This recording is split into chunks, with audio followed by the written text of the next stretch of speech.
Congressmember Khanna joins us from the Cannon Rotunda at the House building on Capitol Hill. He represents Silicon Valley in California. Congressmember Khanna, thank you for joining us again. If you can start off by talking about, well, what happened, the possibility that Elon Musk would have been called on the carpet, or at least before your committee, and what you're calling for now. Well, I'm calling for him to be subpoenaed and come before the committee. I put that statement out about 10 minutes after they had the vote, and then went to the committee and spoke out about it. And Elon Musk responded, "Don't be a dick," and we went back and forth on Twitter. But the reality is that he needs to come before the committee. I actually had said when Doge was created, as you know, that if there's wasteful spending in the Pentagon, or if he can expose wasteful spending, then I would work to look at that, as did Bernie Sanders, as did Elizabeth Warren. But what he's doing now, which is stopping payments, is unconstitutional, and he needs to come before the committee. This is Congressmember Alexandria Ocasio-Cortez speaking on Instagram Live Monday in a message to fellow Democrats in the Senate. No Democrat should be voting to advance Trump's nominees while all of this stuff is going on. There has to be a political price to pay. And we have a responsibility as a party to block everything that is happening while they're setting a literal match to the federal government and giving 19-year-olds classified access, potentially classified access to the U.S. Treasury Department. So we need to start blocking every single procedural advancement on the Senate side in order to do that. Your response, Khanna, do you support what AOC is saying?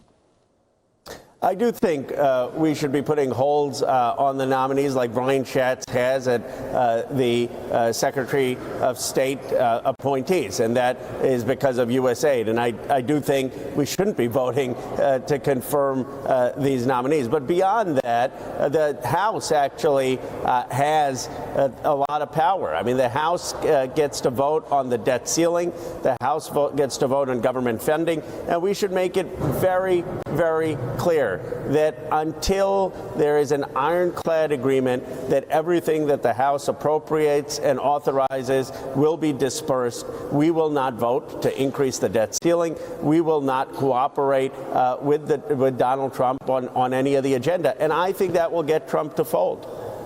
So let me ask you about this Doge Youth Committee, this youth team of Elon Musk ranging in age between, 19 and 26.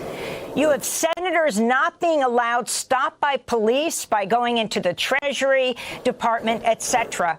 But these young guys are going in, and word is, setting up computers that are downloading servers.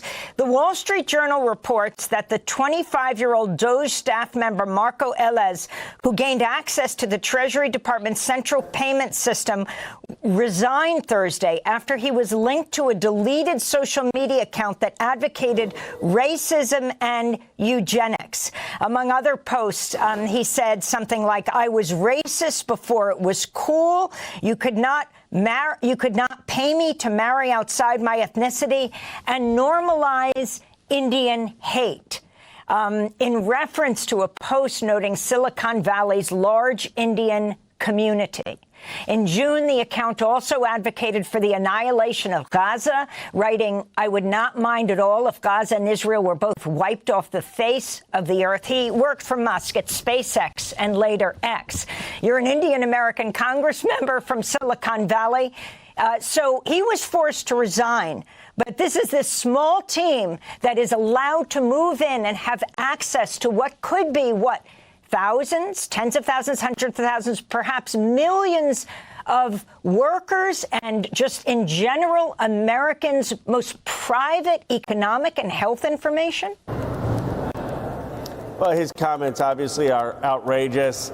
It was totally appropriate that he was fired. I will say, just representing the Bay Area and Silicon Valley for almost 9 years now, that sentiment is not reflective of the vast majority in the Bay Area. There are other problems, believe me, with tech lobbying and overreach, but his comments really were appalling, and I'm glad he's out. The broader point, though, is that no Doge employee should have access to any of Americans' sensitive, confidential information, and they should not have access to be able to stop payments. Now, my understanding is just yesterday, the Treasury Secretary said that they will not have that access and they are not going to have any control over the payments. That, in my view, is because we have pushed back so hard on what's going on, not members of Congress or senators, but the American public, and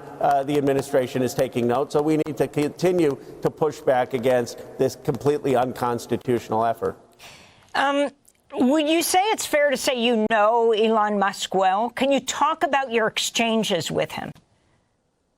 Well, I've known him. I wouldn't say, well is relative, but I've known him since 2010 or 11, when I was in the Obama administration. Of course, he was a supporter of President Obama, and he blurbed one of my first books, which I talked about bringing manufacturing back to America. We always had a disagreement about Tesla's unionization. Tesla's in my district. I have been a very vocal advocate that they should be unionizing, that they should be using union labor. But other than that, I said, would discuss with him renewable energy, discuss with him issues of climate, discuss with him issues of China. And believe that in many ways he was a very, very strong technology entrepreneur. But it has really been disappointing and concerning to see the overreach and the unconstitutional actions. There's just no justification for that. And I've said to him directly, I've said, if you believe that you've found fraud, you've found waste, you've found an exposed abuse, bring that to the American people. Bring it to Congress. But you can't make those decisions unilaterally. I wanted to go to a Mother Jones interview you did in December when you said Democrats shouldn't write off Doge, that they should work with Musk. Do you still believe that at this point? Well, no, not. I mean, look, what I said then, I stand by, which is that the defense budget is bloated. I am often the only vote against a $1 trillion defense budget, that the five primes have too much power. And if Musk is talking about making the Defense Department more competitive or looking at wasteful spending in the Pentagon, that we should have engaged him. But at this point, until there is an ironclad commitment that he is going to come to Congress, that he is not going to stop payments arbitrarily, even payments to the Pentagon arbitrarily, obviously we can't work on anything until then. There has to be first a clear commitment to the Constitution. So there's been a lot of criticism of Democrats around their inability to challenge Trump's agenda right now, and whether the courts ultimately stop it. Who knows how many federal workers there will be left? Can you talk about what you feel needs to happen at this point? Well, one, we need to be willing to speak out and speak out clearly and face the consequences. Obviously, I spoke out very, very forcefully on the Oversight Committee hearing. It elicited a response from Musk, but we need to stand up clearly, all of us, and say this is unconstitutional. We are going to stand for the separation of powers. You can't unilaterally stop payments. You can't unilaterally fire federal workers. Second, we need to show that we have a plan, that we're not going to raise the debt ceiling if they continue to do these kind of antics. That vote is coming up in March. We know President Trump follows the stock market. We know President Sheinbaum and Prime Minister Trudeau actually stood up to his bullying on some of the irrational tariff policy on foods because he saw that the market was going to fall. We can do the same thing with our leverage in the House. And finally, we need to show up everywhere, show up on your show, show up on podcasts, show up outside with federal workers to show and stand in solidarity. I do think, Amy, there is a movement now which is pushing back. We did not have that for a couple months. I acknowledge that. But the Democratic Party in this last week has had a new energy and a new resolve to stand up. To get your comment on the reopening of Guantanamo for migrants. Already the first plane load of migrants sent to Guantanamo. You have Kristi Noem, the new head of Homeland Security, already going there. Your comments on Guantanamo, and then also on the 100 Indian deportees who apparently were shackled in a flight for 40 hours back to India. Well, Guantanamo needs to close. I have been saying that for many, many years, and it's appalling that we would be expanding Guantanamo, where already there are issues of civil liberties.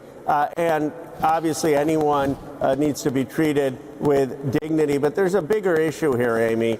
You have President Trump talking about taking over Greenland. You have him talking about taking over Panama. You have him talking about making Canada the 51st state. You have him talking about Colombia and forcing Colombia to take military flights of migrants, totally oblivious to the history of the 1928 Banana Massacre, totally oblivious to the history of the United States' support of the military regime in Colombia. You have Donald Trump talking about mass displacement in Gaza with no recognition of Palestinian self-determination. I think he is in the wrong century. The 19th century colonialism and imperialism is what my grandfather stood up to alongside Gandhi in the Indian independence movement. And we need to be very, very clear, not just in condemning these individual actions, but in condemning a project of American expansionism that violates the dignities and self-determination of people around the world. Your comments on Netanyahu gifting Trump a golden pager to memorialize the thousands of pagers that blew up in the faces of doctors and other people in Lebanon that Israel booby-trapped?